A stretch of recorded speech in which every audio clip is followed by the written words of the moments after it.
Buenas tardes. El primer dilema que yo tengo que descifrar aquí es el dilema de mi nombre. Porque Colette, cuando vio el programa, dijo, yo creo que este es Noemí por el apellido, pero no estoy segura porque yo no sé quién es María Victoria. Lo que pasa es, yo nací en un batey, yo vengo de una familia de 8 hermanos. Mi papá trabajaba en un batey, todos nacimos en el batey. Y gracias al esfuerzo de mi papá, a la visión que tuvo de que saliéramos del batey, todos mis hermanos son profesionales en el día de hoy. Sin embargo, arrastramos lo que somos, la cultura del batey. Y en el batey hay algo que está mezclado con un sincretismo de que hay un nombre real y hay otro nombre que es para protegerte del mal de ojo. Entonces, el que me quiera hacer un mal de ojo a mí, se lo va a hacer a Noemí, pero yo no soy Noemí, yo soy María Victoria. Entonces, de ahí viene el asunto. María Victoria es mi nombre profesional y Noemí es mi apodo.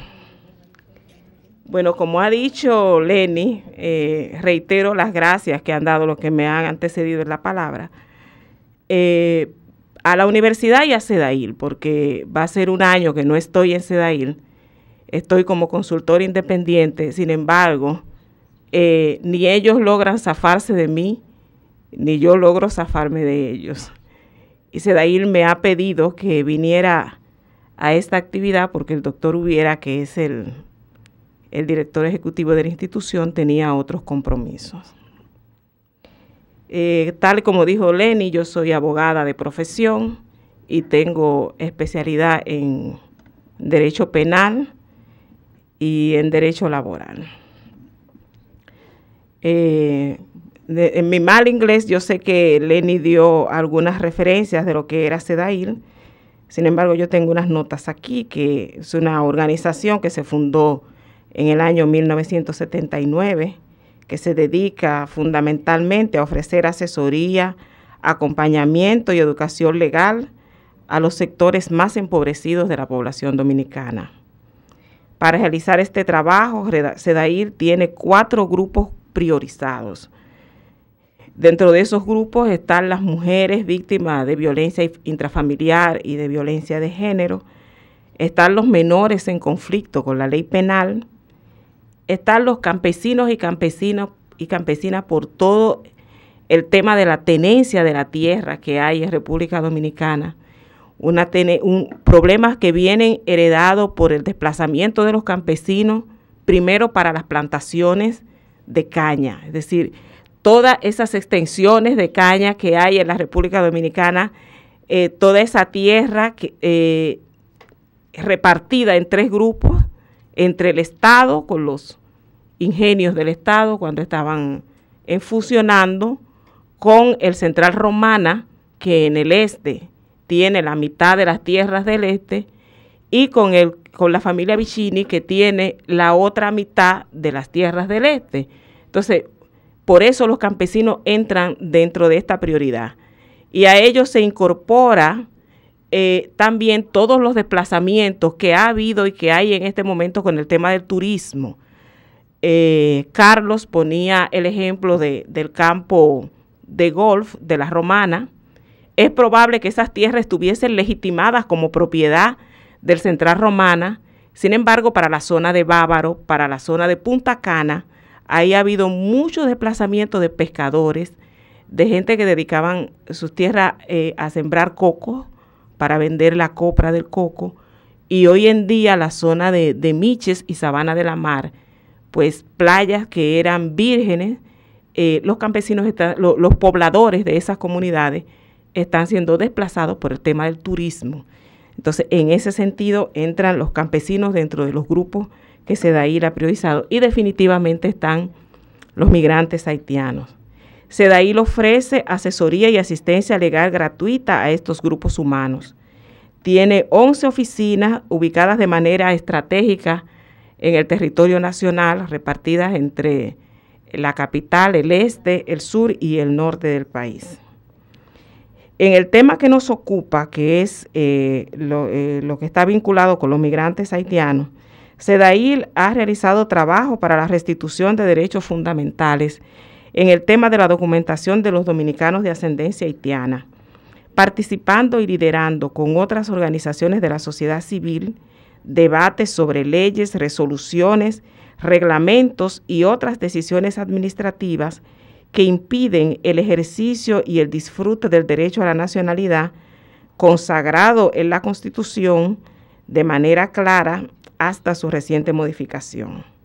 En ese mismo sentido, hemos interpuesto recursos de inconstitucionalidad a la Ley de Migración, que contiene disposiciones discriminatorias que afectan principalmente a los dominicanos de origen haitiano, recursos de amparo avanzado en el derecho a la educación, el derecho a la salud, el derecho al nombre y a la nacionalidad.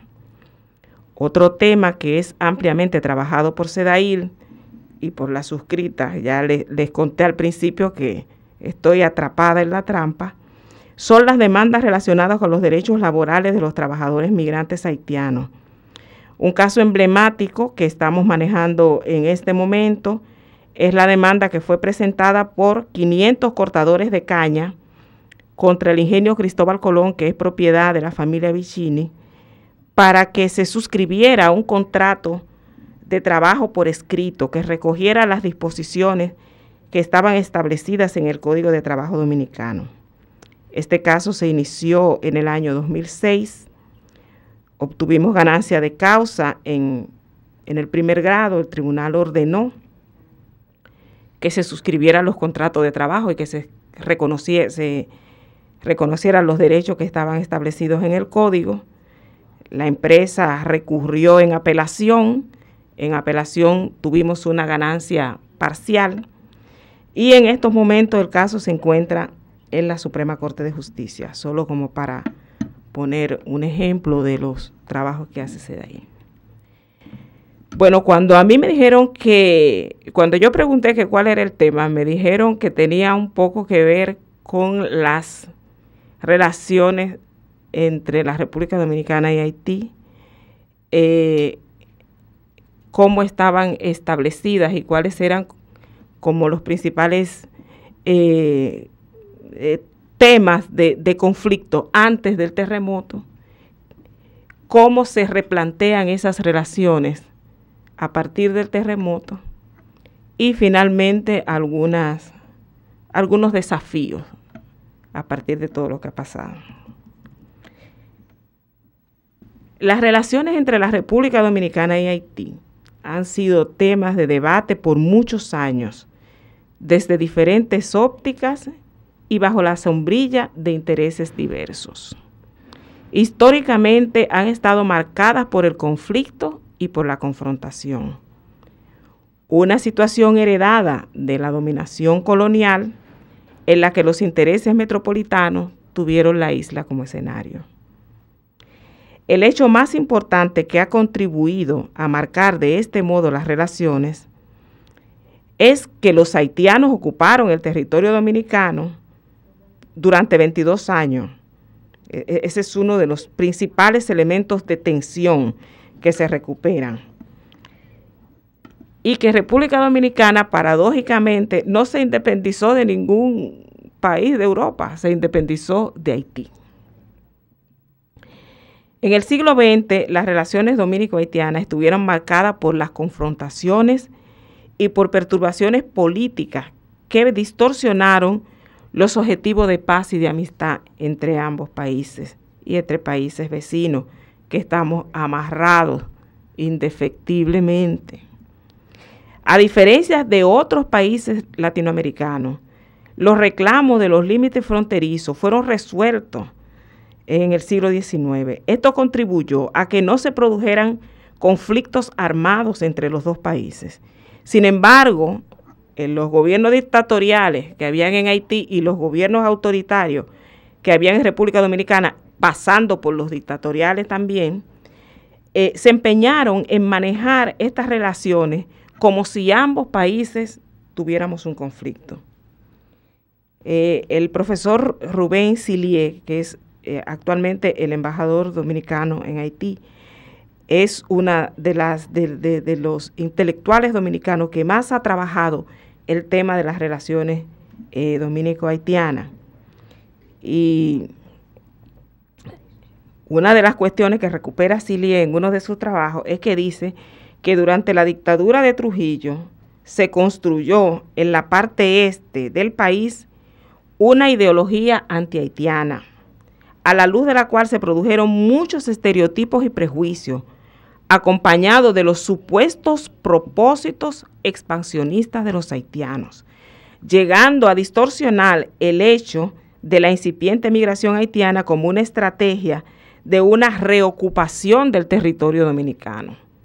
En muchas ocasiones nosotros escuchamos en República Dominicana a grupos que dicen, cuando Haití decida, hay una reocupación pacífica y silente, y cuando Haití decida que se va a armar la guerra y que todo esto va a ser Haití, todos los haitianos van a estar allá, aquí de este lado, porque todos los haitianos que están aquí están con su cuchillo entre los dientes esperando el momento que le digan ya. Eso es algo que se vende y que se explota. Además, yo recuerdo que cuando yo estaba en la escuela primaria, el otro día, nos decían cosas que no estaban en los textos, aunque los textos son, hay que hacer una relectura de la historia. La historia patria que a mí me enseñaron, después con el tiempo, cuando yo misma me fui encargando de documentarme y me involucré en este tipo de trabajo, me di cuenta de todos los disparates que me dijeron y cómo hay una historia construida, una historia escrita, pero sobre todo una historia oral que es mucho más peligrosa todavía, lo que te dicen los profesores. Y los profesores nos decían que en Haití a los niños del tamaño de nosotros los instruían y les decían que esa parte del territorio era también de Haití y que había que prepararse para recuperarlo. Eso no estaba escrito en ningún libro, pero yo les digo que a mí los profesores me lo dijeron varias veces.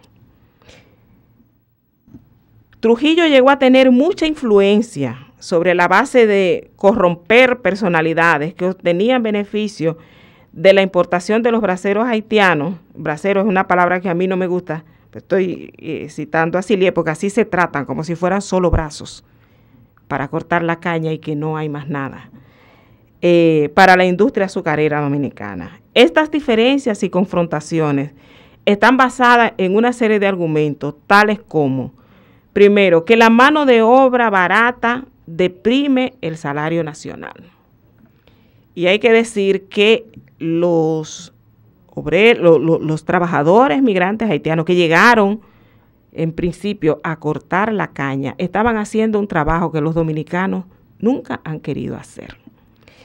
Y no lo han querido hacer no solo porque es un trabajo duro, no solo porque es un trabajo mal pagado, no solo porque vivir en el contexto del batey es vivir en una especie de gueto o de apartheid. Es que también había una resistencia de parte del campesinado dominicano a ir a trabajar como obrero en un trabajo tan duro, en tierras que fueron de ellos o en tierras que fueron de sus padres y que fueron de sus antepasados. Entonces, esa es parte, aunque los otros elementos pesan mucho también, pero esa es parte del rechazo. Es decir, los cortadores de caña no estaban desplazando a nadie. El dominicano no corta caña. En una plantación usted encuentra dominicanos, pero no están cortando caña. Están llevando la carreta con los bueyes, están como mayordomos, están como superintendentes, están haciendo otro tipo de trabajo, menos el de cortar caña. Ya me perdí con esto. ¿Dónde fue que lo dejé?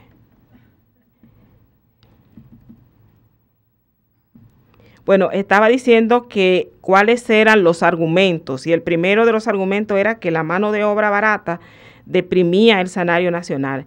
El segundo argumento es que la economía dominicana no puede absorber a los haitianos. Y el tema de que la economía dominicana está absorbiendo a los haitianos también es un espejismo y no es real. ¿Por qué? Hace como 2 meses, en el periódico Hoy comenzaron a salir una serie de reportajes que salen cíclicamente, que hablaba de la inversión en salud que hace el Estado dominicano con los haitianos, y hablaban de las parturientas y hablaba de la cantidad de haitianos que se atiende en los hospitales dominicanos, no en el contexto del terremoto, normalmente. Sin embargo, la mayor parte de esos trabajadores que van a esos hospitales son trabajadores. Es decir, esa persona tiene un patrono que no lo tiene inscrito en la Seguridad Social, que no tiene seguro. Entonces, usted no está absorbiendo a los haitianos. Usted está, ¿cuál es la palabra que se dice cuando el Estado como que te patrocina? Usted está subsidiando. Usted está subsidiando a unos empresarios dominicanos que tienen unos trabajadores y que el Estado no tiene ningún mecanismo, pero tampoco ningún interés ni ninguna intención de vigilar que se cumpla con lo que manda la ley. Otro de los argumentos era que el negocio migratorio dejó de ser rentable, que los haitianos deben ser absorbidos por países desarrollados. Yo creo que en las conclusiones de Colette y en esta que sale aquí hay temas también para lo de la comunidad internacional con relación a Haití y la deuda que hay. De hecho, hay una organización en República Dominicana, una organización que el nombre de la organización es Los haitianos son responsabilidad de la comunidad internacional. Yo creía que era un lema, pero se llama así. Los haitianos, es un comité que dice los haitianos son responsabilidad, y ahí hay políticos, y ahí hay comunicadores, y ahí hay de todo. La otra cuestión está que los haitianos desplazan a los dominicanos en sus empleos. Y eso no está tanto vinculado con el trabajo en las plantaciones de caña y en la agroindustria, sino con el trabajo en la construcción. Los haitianos organizan una invasión pacífica. No renuncian a que la isla es una e indivisible. Persiguen funcionar los dos pueblos, aumentan las enfermedades, aumentan los gastos en servicios públicos, imponen su cultura, que es considerada como primitiva, porque los africanos son los haitianos, nosotros somos españoles. Y miren si se nota, miren quién habla, miren si se nota qué diferentes somos, de que lo mucho que me parezco yo a una española. Pero esa bueno, dice Colette, viene de un bate. Sin embargo, y a pesar de todo lo que acabo de decir, hay unas nuevas relaciones que comienzan a surgir, y esas nuevas relaciones se dan, es decir, ya no podemos retratar las relaciones dominico-haitianas como las planteábamos cuando Duvalier estaba en Haití y Balaguer estaba en República Dominicana, o cuando estaba Duvalier y estaba Trujillo. No tenemos el ideal todavía, pero hoy no es lo mismo. A partir de la corriente de democratización de los 80, del cambio político que se produce en Haití, luego del desplazamiento de la familia Duvalier, y también de la consolidación de la democracia dominicana con el cambio de gobierno que hubo en el año 1978. Hoy en día existe también una nueva migración, una migración que está conformada por estudiantes haitianos que están en las universidades dominicanas, que es como una especie de élite, que no tienen el mismo rechazo y no existe el mismo anti-haitianismo para esos estudiantes que están en las universidades, que para los obreros que están en la construcción, para la gente que todavía están en las plantaciones y para los que están trabajando en el negocio informal. En esa nueva migración también hay trabajadores de la construcción. Hay muchos haitianos que están en los hoteles, trabajando en los hoteles por las facilidades para el idioma que tienen los haitianos. Normalmente hablan francés, hablan inglés, hablan español, hablan creol, y hay un turismo también de la élite haitiana hacia la República Dominicana. Entonces hay muchos haitianos que están trabajando en el turismo y en el sector agrícola no azucarero. También hay muchos haitianos. El declive de la industria azucarera de los 80, es decir, coincidió también en el cambio de las relaciones y en el cambio de las migraciones, el cambio político que hubo en ambos países, pero también lo que pasó con la industria azucarera, porque a principios de los 80 comenzó el declive de la industria azucarera, que concluyó con el proceso de privatización de los ingenios del Consejo Estatal del Azúcar en el periodo del año 1999-2000. Ese derrumbe provocó que la presencia de los haitianos se visibilizara. Los haitianos comenzaron a salir de los bateyes porque los ingenios los cerraron y no se iban a morir del hambre. Se integraron a la industria de la construcción, se dedicaron a ser venduteros ambulantes, vendiendo frutas, vendiendo jugos, vendiendo tarjetas telefónicas.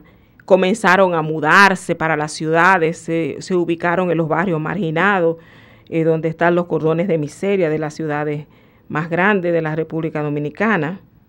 Y esta visibilización de la presencia haitiana en el territorio nacional molestó y alertó a la parte más conservadora de la sociedad dominicana, a los sectores sociales, políticos y hasta religiosos. Dieron su voz de alarma y empezaron a decir, cuidado, que ya se ven. Esta coyuntura estuvo acompañada también de otro elemento, desde mi punto de vista, muy importante, que fue el empoderamiento de las organizaciones de la sociedad civil que trabajaban en la defensa de los haitianos. Nadie le puede quitar el mérito a la Iglesia Católica y a otras iglesias de la solidaridad. Es decir, la Iglesia Católica tiene una pastoral haitiana y ha tenido siempre gestos de solidaridad y de caridad con los haitianos. Pero como que cuando las cosas se fueron visibilizando, una cosa era, hubieron muchas voces, todavía hay mucha gente de la Iglesia Católica, pastores, sacerdotes y de otras iglesias también, comprometidos con la defensa de los haitianos en República Dominicana, pero hay otros que no. Hay otros que no. Entonces, este fue un elemento también muy importante, el empoderamiento de las organizaciones que trabajan en la defensa de los derechos de los haitianos y de los dominicanos de origen haitiano. Las denuncias de maltrato y exclusiones eran cada vez más frecuentes, pero estas organizaciones iniciamos también un proceso de judicialización de estas denuncias. Ya no se quedaba solo en el elemento de denunciar a los pobrecitos haitianos que lo están maltratando. No, comenzaron a implantarse demandas. Y demandas, ahí vieron ustedes la presentación que hizo Marisol, MUDA es una de esas organizaciones, de demanda no solo en el ámbito del sistema de justicia interno de la República Dominicana, sino también ante la Corte. Sobre todo porque antes del 96, me corrigen los que tienen el dato más fresco que yo, en el primer gobierno de Leonel Fernández, una de las cosas que hizo Leonel fue reconocer la competencia de la Corte, que Balaguer nunca la quiso reconocer, la competencia de la Corte, en 96, ¿verdad, Colette? De la Corte Interamericana de Derechos Humanos. Entonces, el hecho de que las organizaciones se empoderaran y a lo interno y al externo se comenzaran a judicializar, eso que eran denuncias nada más, bueno, eso no es una denuncia, eso es una violación concreta a un derecho concreto, a unas personas concretas. Y comenzamos a apoderar a los tribunales de estos casos de violaciones, tanto por expulsiones masivas como por maltratos individuales y todo el tema del derecho al nombre y a la nacionalidad. En este nivel de las denuncias hay 3 personas que yo no puedo dejar de citar, 3 personas y una organización. La organización, además de las organizaciones de la sociedad civil, como MUDA, como SEDAIL, como MOSTA, como el CCDH y como muchísimas otras organizaciones, los jesuitas han jugado un papel muy importante en todo este proceso. Y junto con los jesuitas, Sonia Pierre, no solo la institución de MUDA, sino Sonia como Sonia.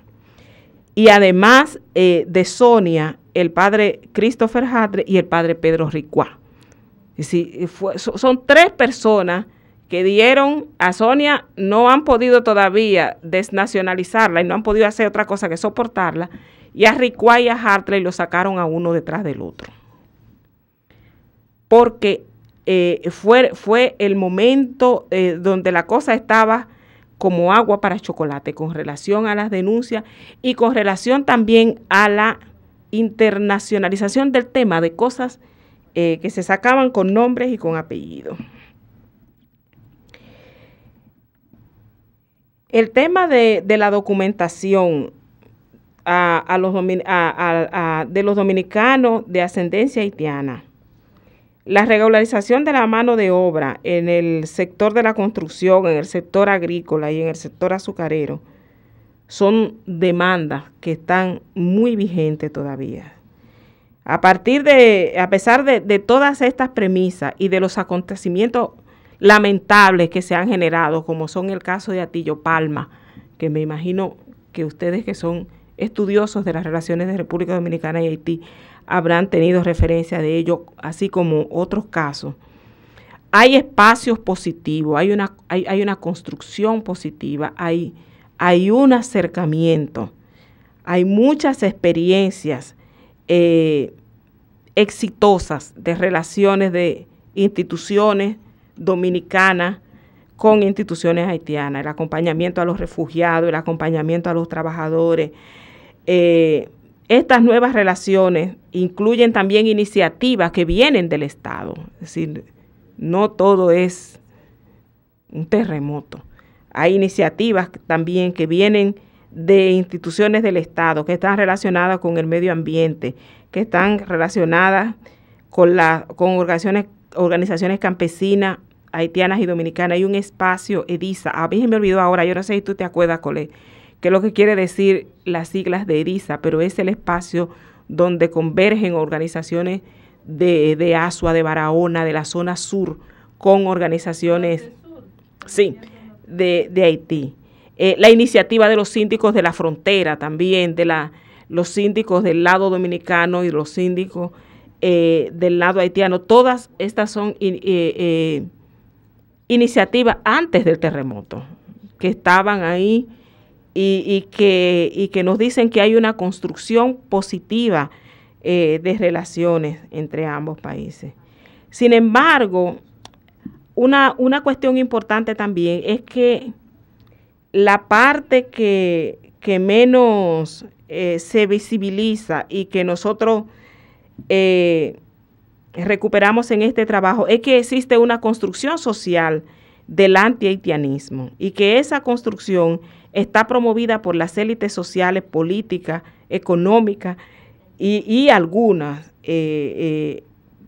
parte de los religiosos. Que existe también una cotidianidad de la pobreza y una solidaridad de la pobreza y que no podemos seguir reproduciendo estereotipos. No podemos decir hoy en día,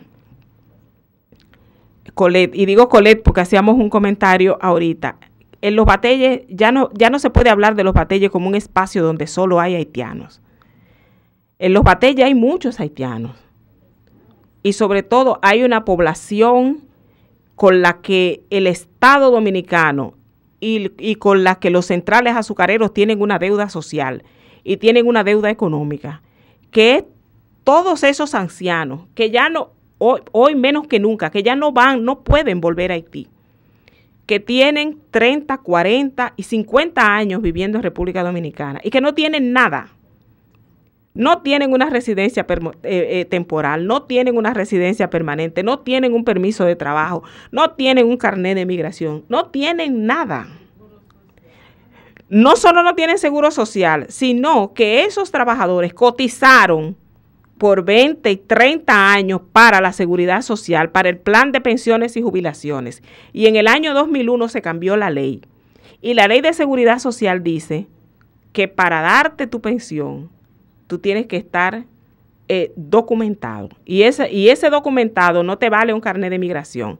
Entonces, no solo hay una serie de ancianos, y yo tengo expedientes de este alto en mi oficina, que han solicitado, específicamente, yo tengo 75 expedientes de haitianos, de ancianos que solicitaron su pensión por vejez y que no se la entregan. Pero más aún, a muchos de las que se lo habían entregado, cuando modificaron la ley, se la quitaron. Una pensión de 700 pesos o de 500 pesos, que tampoco era gran cosa. Entonces yo decía que hay una fraternidad en la pobreza y en la cotidianidad. Y que a pesar de esos brotes de violencia que se han producido y que se siguen produciendo, dominicanos y haitianos viven de forma fraterna en el espacio de los barrios y en el espacio del Batey, que se dan incidentes como se dan incidentes entre dominicanos y acciones de violencia también.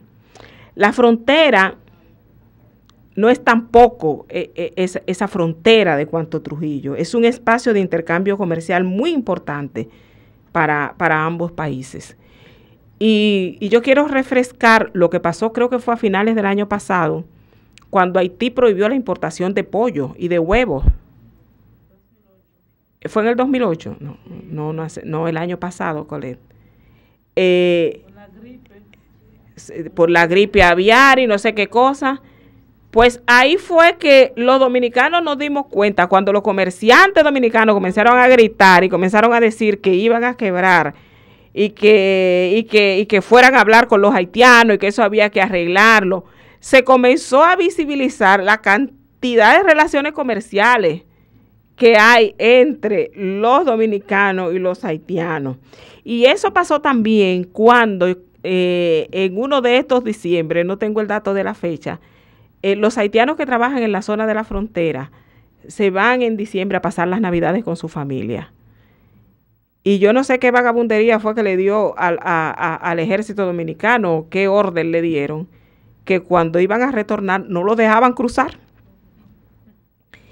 Pero antes de la semana estaban los dueños de finca y los dueños de plantaciones de banano al grito porque iban a perder la cosecha.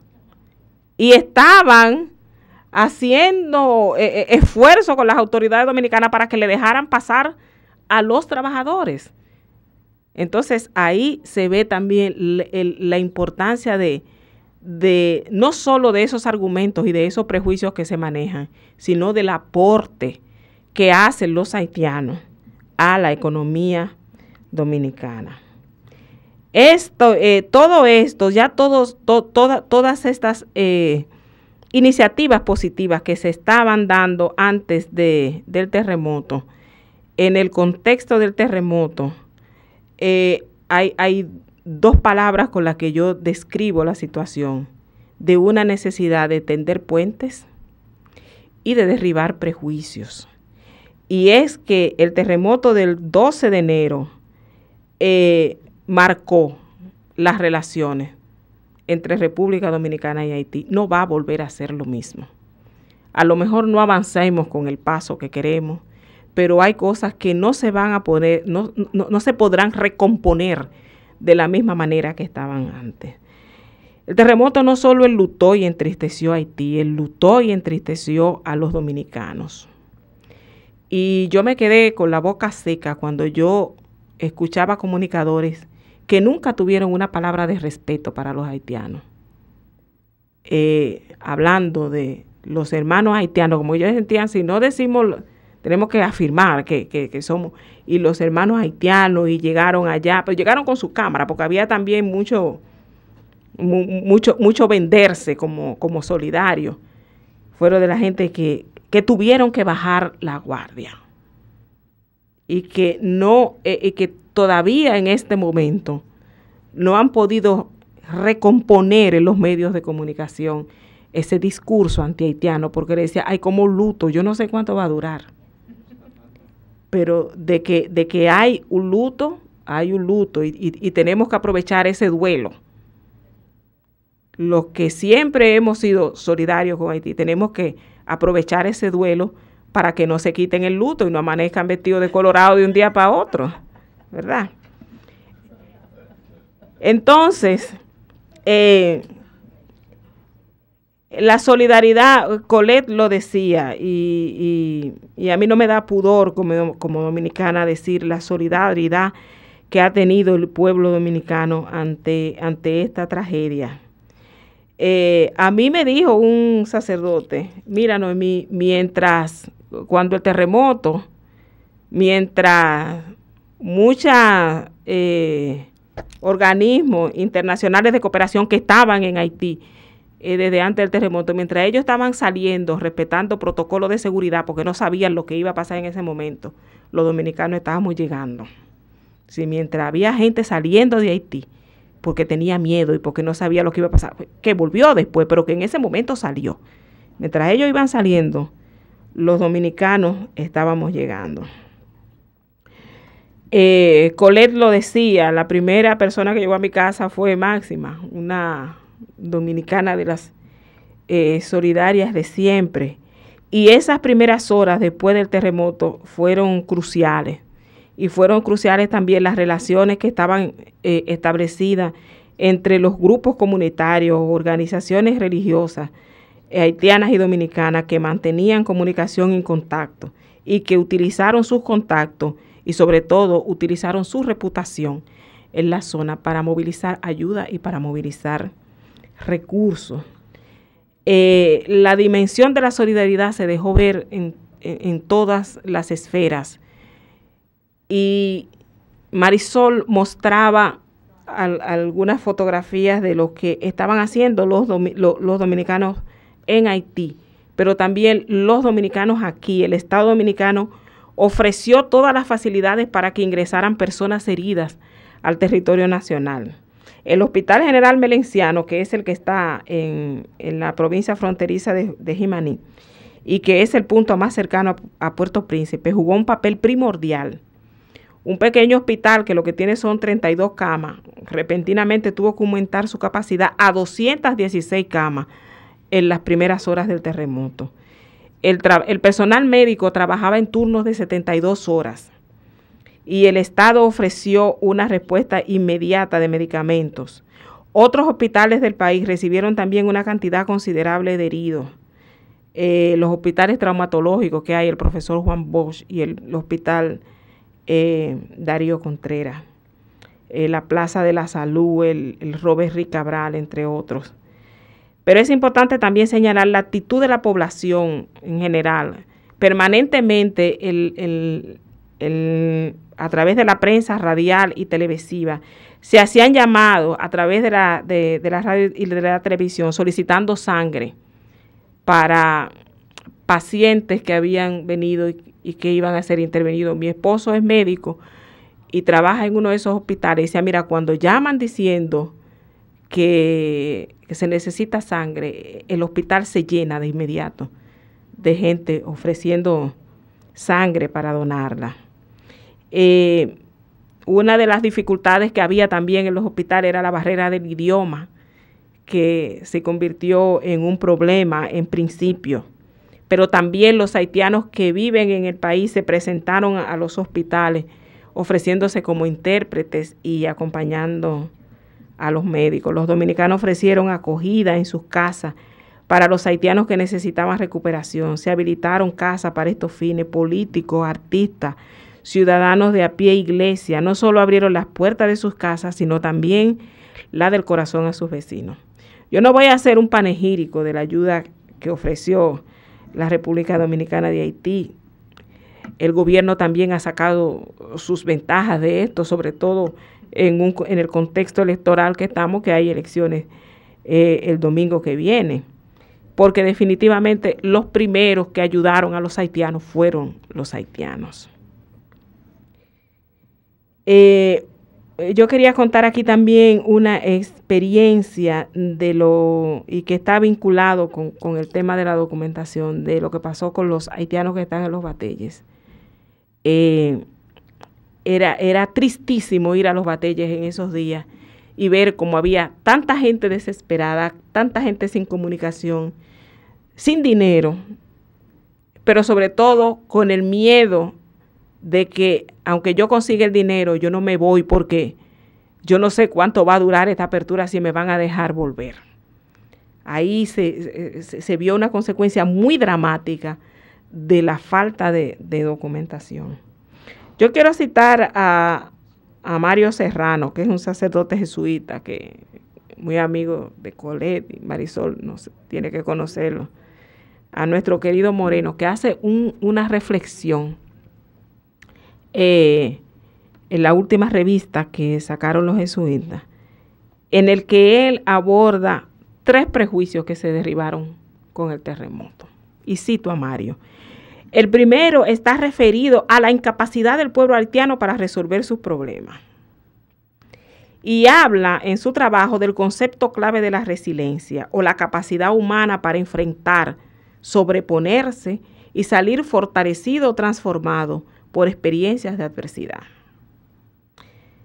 Lo acontecido después del terremoto ha demostrado que el pueblo haitiano tiene una alta resiliencia para el desastre. Dice Serrano que esta capacidad de sobreponerse podrá servir de motor principal en el proceso de reconstrucción, si es bien aprovechada. Y sigue diciendo, más aún, esta capacidad del pueblo haitiano debe ser la guía, el camino de un nuevo Haití, como ha sugerido una buena parte de la sociedad civil haitiana.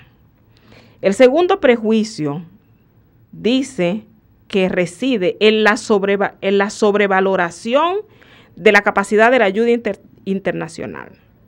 Dice que la respuesta mostrada por países como Venezuela, México, Francia, Inglaterra, Rusia, Estados Unidos, Puerto Rico, cita una serie de países, entre otros, a pesar de que fue generosa, no respondió con la eficiencia necesaria. Y el tercero de los prejuicios está vinculado con el estilo utilizado por los medios de comunicación a referirse al pueblo haitiano, denotando problemas étnicos, raciales y resaltando unilateralmente las relaciones históricamente conflictivas. Hubieron medios de comunicación que a pesar de todo lo que he dicho, se dedicaron a eso. Y no solo eso, sino que resaltaban los actos de violencia. Por ejemplo, cuando estaban los repartos, los problemas que se presentaban entre personas que estaban buscando ayuda, como diciendo, bueno, esto es un caos total. Sin embargo, la solidaridad se impuso.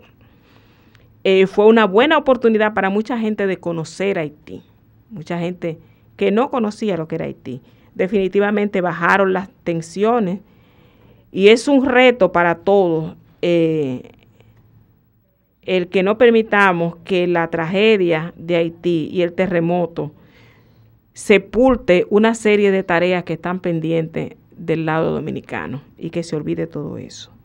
Yo voy a citar algunos retos y algunos desafíos. Me voy a atrever a citar algunos retos y algunos desafíos. A nivel internacional, uno de los retos importantes es que la ayuda llegue, que no se quede en burocracias institucionales y salarios, que llegue la ayuda. Que las organizaciones de la sociedad civil no debemos tampoco dimensionar en este momento las limitaciones, sino las bondades que pueden aprovecharse de este proceso, que definitivamente esto no significa sepultar las demandas pendientes. Que Haití no se convierta simplemente en un negocio para el empresariado dominicano, que es una tentación. Aprovechar la oportunidad para establecer relaciones comerciales justas, adecuadas y reguladas. Contribuir a fortalecer el aparato económico haitiano. Facilitar recursos técnicos y económicos para la producción, que no se limite a emplear técnicos extranjeros o a que manden comida en lata. Desde la República Dominicana también creemos que hay que tomarle la palabra al gobierno solidario de la República Dominicana y que sostenga no solo una dinámica de apertura, que eso no se quede en una apariencia, sino que se trabajen esos temas que están pendientes. Es necesario fortalecer los lazos de solidaridad creados a partir del terremoto, que exista un reconocimiento mutuo, que nos reconozcamos, los dominicanos a los haitianos y los haitianos a los dominicanos también. Y yo me imaginé que Colette iba a hablar del tema de las rupturas, por eso solo las menciono para finalizar, pero no las quiero dejar de mencionar, porque me parece que son muy importantes.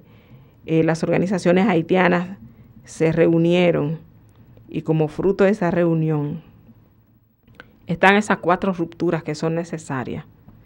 La ruptura con la exclusión, la ruptura con la dependencia económica, la ruptura con la centralización excesiva del poder y de los servicios públicos y la ruptura con las relaciones actuales de la propiedad de la tierra.